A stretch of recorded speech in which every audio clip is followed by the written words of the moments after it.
देखिए doctor waste pace उनके लिए हमारे बहुत रिगार्ड्स हैं। लिएंडर पेस के लिए हमें बहुत रिगार्ड्स हैं। सो आपने देखा होगा कि या तो हम आते या तो यूसुफ भाई आते, ये पिछले कुछ समय से ये चला आ रहा है ये प्रथा।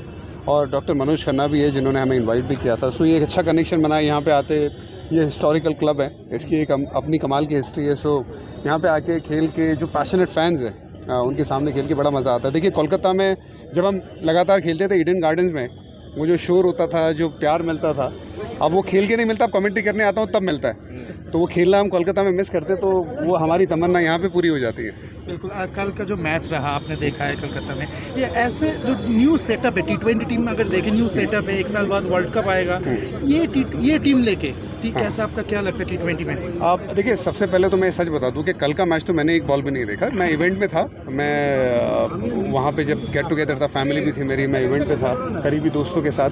तो अनफॉर्चुनेटली, वरना मैं हर मैच फॉलो करता हूँ, हर बॉल देखता हूँ, लेकिन मैंने स्कोर देखा। तो स्कोर से पता चल रहा था कि भारत का जो विक्ट्री था वो बहुत थम्पिंग विक्ट्री था। तो सबसे पहले तो मुबारकबाद। और ये जो अप्रोच है T20 में, तो देखिए आपको एक बात तो पक्की है, सेल्फिशनेस की जो जगह है वो नहीं है। आप वो संभाल के खेलना, डर के खेलना, उसकी जगह तो नहीं है, क्योंकि गेम बदल गया है। तो ये जो नए लड़के आ रहे हैं वो बिंदास खेल रहे हैं, वो गलतियां करेंगे, वो होगा, वो आउट भी होंगे, कई बार विभाग खेलने जाएंगे बिना खौफ के। जब खेलने जाते हो तो आप आउट भी होते हो, लेकिन ये अप्रोच में अगर आप खेलते रहेंगे T20 क्रिकेट शॉर्ट फॉर्मेट, तो आपको कामयाबी बहुत मिलेगी। तो ये बहुत अच्छा लग रहा है। वैसे हम अभी 2 बार T20 वर्ल्ड चैंपियन है, तो हमें शोभा देता है इस तरह से क्रिकेट खेलना। What is your take? What is your take on Champions Trophy's team as well as Surya Kumar Yadav? Yesterday he said that he's not hurt left out of the Champions Trophy team. But if there is Surya Kumar Yadav in addition to other players. देखिए बहुत सारे लड़के जो miss out कर गए, जैसे मेरा ये मानना था कि संजू सैमसन भी अगर वो सोच रहे होंगे तो उनके लिए भी बड़ा मुश्किल हुआ होगा स्क्वाड में नहीं रहना। सूर्य कुमार यादव के लिए भी बड़ा मुश्किल रहा होगा। मुझे लग रहा है मोहम्मद सिराज, जिन्होंने बहुत अच्छी गेंदबाजी की थी, और वहाँ पे एक फास्ट बॉलर को अतिरिक्त लेके आ सकते थे, क्योंकि दुबई में मुझे लगता है जो कंडीशन रहेगी 4 स्पिनर तो एक साथ नहीं खेल सकते, मतलब वो मुश्किल लग रहा है। तो और स्पेशली जो हमारे फास्ट बॉलर्स हैं, जसप्रीत बुमराह की बात करें, मोहम्मद शामी इंजरी के बाद आएंगे, तो ये इतना आसान है नहीं। तो आपको एक फास्ट बॉलिंग बैकअप होना वो बड़ा ज़रूरी था। लेकिन उम्मीद यही करते हैं जो सिलेक्टर्स ने और टीम मैनेजमेंट ने जो टीम चुनी है, उनको हम बैक करेंगे और दुआ करेंगे। आप पेस बॉल किए हो और इस बार शमी जो है वो कम बैक करेंगे, लेकिन अभी शमी को रेस्ट कैसे, उसको मतलब पूरी तरह से व्यवहार करना चाहिए, और साथ में ये शमी को कल नहीं खिलाया गया और 2020 में वो कितना सरप्राइज था। देखिए ये एक तो मोहम्मद शामी चैंपियन बॉलर है, ठीक है, आप इतने साल से क्रिकेट खेल रहे हैं, तो आप उनके अगर नंबर देखेंगे ना, टॉप 10 में है इंडिया की हिस्ट्री में, तो बहुत ज़बरदस्त गेंदबाज है, बहुत एक्सपीरियंस है। तो जब इतना एक्सपीरियंस गेंदबाज होता है ना, उसको खुद की बॉडी भी पता होती है कि कितना चल रहा है, कितना नहीं चल रहा है। वो ऑनेस्ट ओपिनियन देता है टीम मैनेजमेंट के साथ, ठीक है, और वो कम्युनिकेशन के हिसाब से चीज़ें चलती जाती है। So I am sure he will make a right decision with the team management. और जब ऐसा खिलाड़ी जब खेलता है ना, तो हम वही सोचते हैं कि जब खेले तो पुराने लय में खेले, जो इतना आसान होता नहीं है, टाइम लगता है, हर किसी को टाइम लगता है।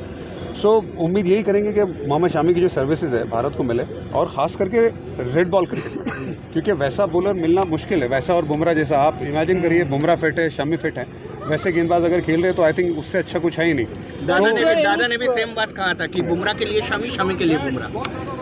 दादा हमारा पहला कप्तान है, ठीक है। सो दादा की जो अल्फाज है, देखिए वो बोल रहे थे अल्फाज हमारे, हम बोल रहे हैं अल्फाज उनके, तो ये प्यार मोहब्बत तो चलता रहेगा। डोमेस्टिक क्रिकेट में भी कुछ सीनियर प्लेयर्स खेल रहे हैं, पर्टिकुलरली ऑस्ट्रेलिया सीरीज के बाद। जरूरी है। हाँ, ये आप कैसे देख रहे हो? रोहित शर्मा, यशस्वी जायसवाल, विराट कोहली। हम 1.5 साल से ये बात कर रहे थे, जब हमारे हाथ में माइक था, हमने ये बात कही थी कि सबको डोमेस्टिक क्रिकेट खेलना है। हाँ, ये नहीं होना चाहिए कि इक्का दुक्का मैच खेल लिया और ये दिखा दिया कि भाई हाँ चलो ठीक है हमने खेल लिया है, हमने हमारी जो फ़र्ज़ है वो पूरा किया। नहीं, रेगुलर खेलो, आप फ्री हो, क्रिकेट खेलने के लिए आप हो।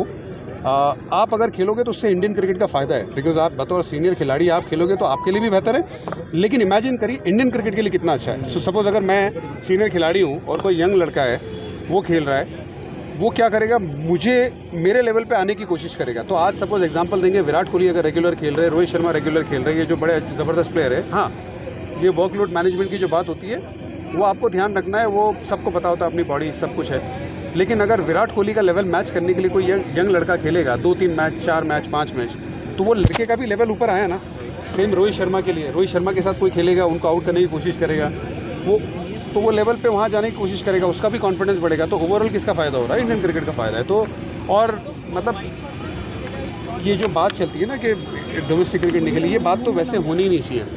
आज ऑस्ट्रेलिया का अगर हम देखेंगे, जो लास्ट में हमने देखा, जो लास्ट टेस्ट मैच हम हारे थे, वहाँ पे एक यंग लड़का ऑलराउंडर आया था, ठीक है, वो स्टार्क के सामने खेलता है, कमिंस के सामने खेलता है, उसने रन बना दिए और ऐसा लग रहा था कि पहली बार नहीं खेल रहा है। आप समझे?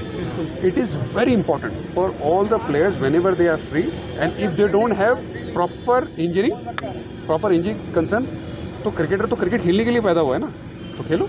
The board has set up new guidelines. The board has 2007 में हमने देखा था जो टीम वर्ल्ड कप खेले थे राहुल द्रविड़ के अंदर में, उनका जो ड्रेसिंग रूम था, उसके बाद जो वर्ल्ड कप खेला धोनी के अंदर में, उसका जो ड्रेसिंग रूम था पूरा अलग था। इस बार भी देखा ऑस्ट्रेलिया में जो ड्रेसिंग रूम है और अभी जो ड्रेसिंग रूम है पूरा अलग है, एक ही टाइप का सिमिलर। आप गए थे ड्रेसिंग रूम में? नहीं, बातें अंदर से बाहर आ रहा है, उससे रिलेट करके बोलिए। देखिए, मुझे लगता है कई बार तो बहुत चीज़ें बहुत बाहर से बहुत ज़्यादा चलती रहती है, और ऐसे एक्स क्रिकेटर हम चाहेंगे कि अच्छा ही माहौल रहे, वो हमेशा बड़ा ज़रूरी है। अच्छे माहौल के साथ क्रिकेट खेलना, अच्छे माहौल से टीम का परफॉर्मेंस और इन्हांस हो जाता है। तो ये चीज़ हमने पूरा नोटिस किया हुआ है, हमने महसूस किया हुआ है। अच्छी बुरी चीज़ आपने चीज़ें बात की हैं, और ऐसा नहीं था कि राहुल द्रविड़ के अंदर में अच्छा माहौल नहीं था वो वर्ल्ड कप में एक अलग जो नेगेटिविटी चल रही थी वो पर्टिकुलर वक्त पे, तो उससे ज़रूर फ़र्क पड़ता है। लेकिन जो कोच थे उनके कारण कैसा है कि बहुत सारी चीज़ें हैं, बहुत सारी चीज़ें। अभी हिस्ट्री में जाएंगे तो फिर है ना, अभी आप भी माइक पकड़ के 2 घंटा खड़े रहेंगे, मैं बात करते रहते, वो मेरी बैटिंग चली जाएगी। तो सबके दिमाग में एक ही बात होनी चाहिए, इंडियन क्रिकेट सबसे ऊपर है।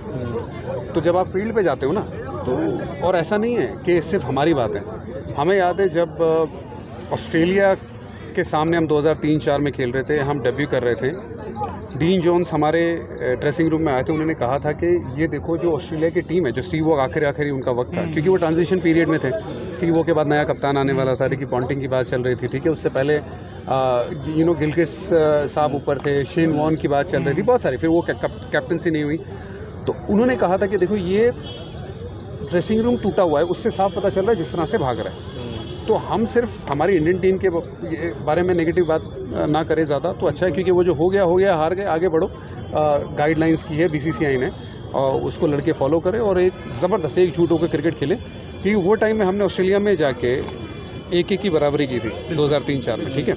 तो जब ड्रेसिंग रूम का माहौल अच्छा नहीं होता, बाहर दिखता है और फिर बाद में उससे फ़र्क पड़ जाता है रिजल्ट के ऊपर। ज़्यादातर कई बार चीज़ें छुप जाती हैं, लेकिन ये 19-20 चीज़ें बात होना तो थोड़ा ज़्यादा हो जाता है। लेकिन उम्मीद यही रहेगी कि सब एकजुट होकर ज़बरदस्त खेलेंगे, और इंग्लैंड में जो आने वाला टेस्ट सीरीज़ है, मेरा ध्यान तो उसी पे ज़्यादा रहेगा। आखिरी सवाल, विराट के लिए कुछ बोलेंगे? उसका कुछ फॉर्म अभी नहीं चल रहा है, बहुत सारे चर्चे हो रहे हैं, क्या करेंगे? नहीं, देखिए, वाइट बॉल की जब बात आएगी ना, तो ये आप देखेंगे ये रन बनाएंगे, इसमें कोई दो राय नहीं है। उनको जो भी चीज़ें ठीक करनी है वो रेड बॉल क्रिकेट में ठीक करनी है। वो एक मसला है, चाहे वो विराट कोहली का ऑप्शन के बाहर का मसला हो या रोहित शर्मा का जो फॉर्म नहीं है, वो ज़रूर मसला है, उनको वो सॉर्ट आउट करना होगा। मैंने अपना ओपिनियन दिया है, आपको पता है मैंने अपना ओपिनियन क्या दिया हुआ है। बहुत बड़े प्लेयर्स हैं दोनों, इसमें कोई दो राय नहीं है, लेकिन वाइट बॉल में उसके साथ मिक्स मत करिए। White ball is a different ball game, उसमें रूल्स अलग होते हैं, सर्कल का रूल होता है, और उन दोनों खिलाड़ियों का बहुत पसंदीदा फॉर्मेट है, विराट का भी और रोहित शर्मा का भी। तो मैं ये उम्मीद करूँगा चैंपियंस ट्रॉफी में बहुत अच्छा प्रदर्शन करें ये लोग। लेकिन जो मैं तो अभी बहुत आगे का सोच रहा हूँ, ठीक है, आई एम श्योर क्रिकेटर जब खेलता है वो 6 महीने का आगे का नहीं सोचता है, मैनेजमेंट सोचता है, सिलेक्टर सोचता है कि कैसे करेंगे, क्या प्लान करेंगे। तो उम्मीद है कि उनकी अच्छी प्लानिंग ऑलरेडी स्टार्ट हो चुकी होगी। तो बस उन्हें ऑल द लक कहेंगे, और डरिए मत, वो रन बनाएंगे।